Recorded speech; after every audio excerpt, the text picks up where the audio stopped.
Depois, em Roma, o casamento era, como sabem, muitas vezes um negócio de famílias, um negócio com interesses materiais. Mas houve padres da Igreja que aceitaram que isto fosse um bom fundamento do casamento. As pessoas precisam de viver em conjunto. E a melhor maneira de viver em conjunto é casarem-se. Se o casamento for para criar estabilidade, bem-estar, tudo isso, está certo. Mas o que era o casamento em Roma? Eu vou-lhe dar a minha perspectiva, que é para chegarmos ao casamento hoje e depois, no fim, poder citar um autor não tão interessante como aquele que citou da professora Rosa Neri, mas uma autora espanhola. O casamento em Roma não era como nós hoje o imaginamos e o vemos como um contrato. As pessoas celebram um contrato, aparentemente estão casadas, para deixarem de estar casadas, mesmo que vivam juntas ou não, têm de desfazer esse contrato. Não. Em Roma, o casamento era mais parecido com a união estável. Duas famílias ou duas pessoas, ou fosse o que fosse, punham-se de acordo. O menino e a menina passavam a viver juntos como se estivessem casados, quer dizer, à maneira dos casados, ou logo dos casados. Quando um dia decidiam que deixavam de estar, de viver ao logo dos casados, deixavam de estar casados.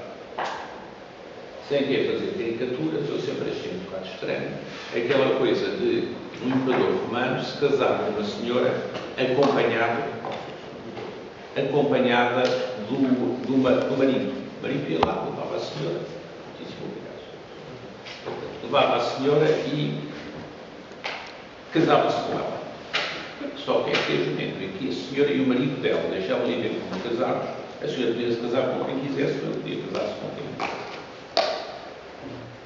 Este era um tipo de casamento, como sabemos, extremamente assente no domínio do marido ou do pai da família sobre a mulher ou sobre a família. O marido podia, pelo menos em princípio, torturar a mulher, vender a mulher, matar a mulher, levar-se emigrar, etc.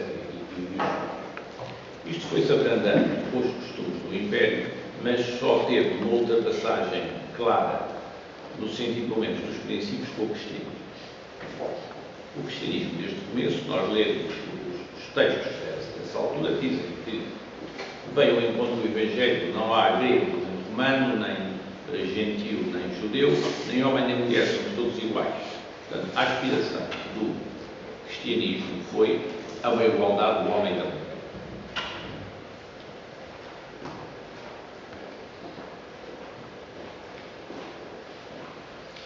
Dificilmente atingida, que é possível emitir princípios, mas é difícil por esta igualdade existia efetivamente baseada no amor,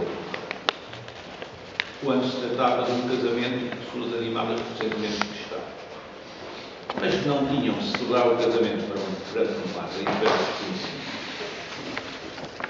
mas que, desde o momento em que vivessem à maneira dos casados, e fossem cristãos e soubessem que Deus estava na sua união, era um casamento católico. E também, desde o começo, sabia que este casamento não era dissolúvel, a não ser em casos excepcionais. Não vamos entrar em quais, senão nunca mais termino. Mas era dissolúvel. Não era dissolúvel. Era suscetível de ser declarado nulo.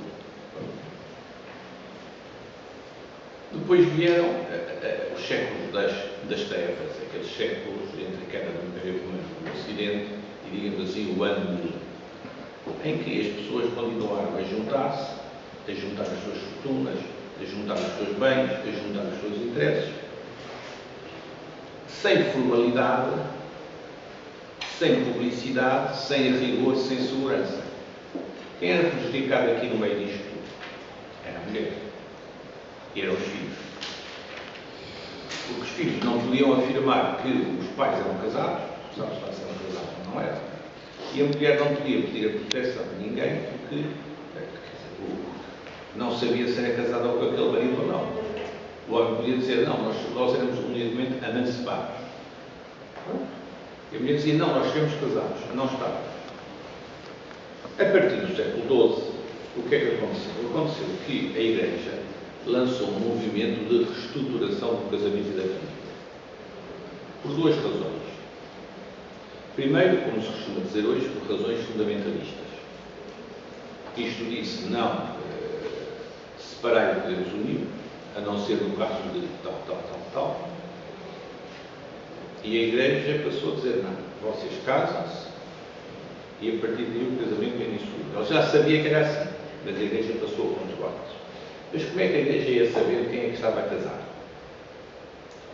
Fazendo uma coisa extremamente interessante, que era casando todos os que viviam em união estável. Quem vivesse em união estável era presumido casado. A não ser que conseguisse provar o contrário, que era muito difícil, sobretudo se tivesse filhos. Isto era prova de que havia um verdadeiro casamento. Começou pouco a pouco a pedir-se uma coisa, a cerimónia do casamento numa igreja dentro de um padre com testemunhas. Não era obrigatório, mas era conveniente, ajudava a publicidade do casamento. Os nossos padrinhos e madrinhas de casamento, etc., são as velhas testemunhas medievais.